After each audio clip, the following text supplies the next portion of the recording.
Hey everybody, it's me, DeoGenZ, for a mobile edition of the Cannabis Correction blogs. Got a little extra time after class, so what else would I do but make a video?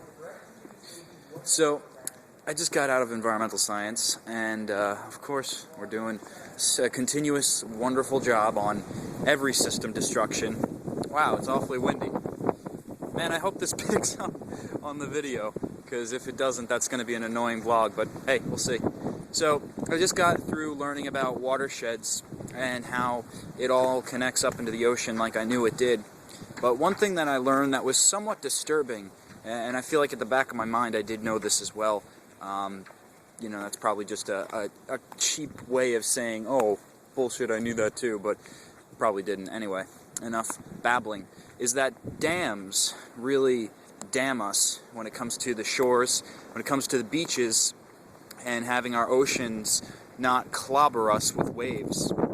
Because you see, with the watershed and all the water eventually leading into the ocean, what ends up happening is that's where the sand comes from.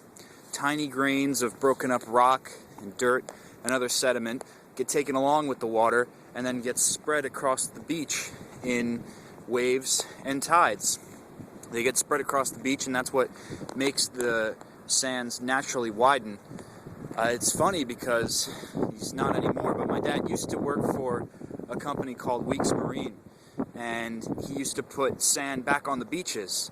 For the longest time, I didn't really understand it. I thought that it was just, didn't understand in the way, like, why other than human intervention would he need to go put sand back on the beaches, but it's just that, human intervention. I thought it was natural erosion. It's not. Because we put dams up, we end up capturing all of that sand in the dams, and it starts to pool and collect. And instead of going out into the sea and recirculating like everything is supposed to, which is what this whole system is, it's a recirculating, recycling system of entropy. Everything, every organism, every object in this system gives way to ultimate entropy, which is just ultimate chaos and a splitting apart and then reforming of atoms. Jeez, it's so freaking windy. But when we stop that, and boy do we, in so many areas, because of our development, because of our farmlands and us trying to mass produce on one plot of land, meanwhile not considering the environmental catastrophe that could take place by not replenishing the soils, you know, we're not only losing our topsoil because of topsoil erosion and the fact that we don't give our farmlands a chance to breathe, but we're also losing our beaches now. And what that's going to yield is a lot worse storms. And what you're going to start to find is now that we don't have money. I mean, we never really did. It's all just a big fucking illusion. And the thing is, now people are waking up to that factor. As a side note, speaking about the illusion of money, I saw on YouTube that you could send Obama a question, and maybe he'll answer it, maybe he won't. So I'm going to see if I could take a crack at that, because I got a couple of well-aimed questions. I want to think about it really long and hard before I record it, but I've got a couple of well-aimed questions that I want to hit right to his spine and see what he comes up with. If he does, but who knows. So, back to this. We're eroding all of our natural resources, just throwing it away because we don't know how to manage it. We think that we could do a better job at managing nature than nature does. Well, guess what? We don't even know how to reliably reproduce photosynthesis. So how could we ever think that we could take control of the natural occurrences that go on this earth? It's very, it's hubris is almost what it is. It's just like, we the monkeys, the top species, the top of the food chain, you know, that means that we are untouchable. Well, no, it does not mean we're untouchable. It means that we're probably the weakest link in the chain because we're so dependent on everything, yet we squander it.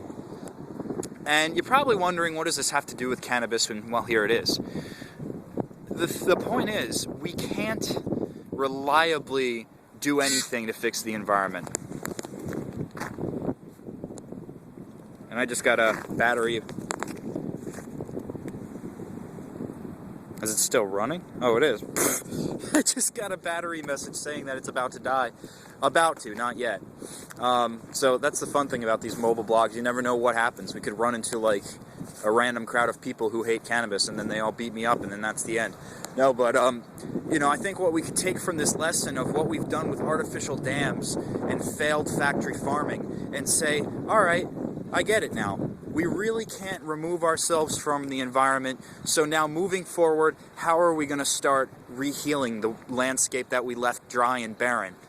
Well, one of the ways that we could reliably do that is by growing tons and tons of cannabis crop. You see, cannabis, since it grows sometimes to 12 feet, it can squander out weeds. It can flush them out. It can drown them because they need sunlight to survive, just like any other plant. But without it, we don't have to worry about using as many pesticides. And then when the plant is done doing its duty as a weed deterrent for all the food crop that we have, we could recycle it and we could start to put it back into the topsoil. Now, as far as the watershed thing goes, that's a tricky system. That's a tricky system.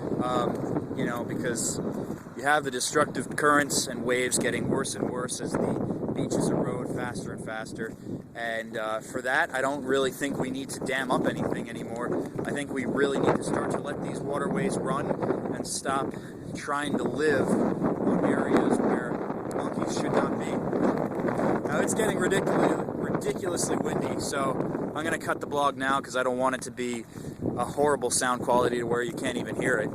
But I'll talk to you guys later, and let me know in the comments, what do you think we could do to fix the natural beach erosion other than just abolish our dams? I'm DeoGenZ, and I'll see you next time.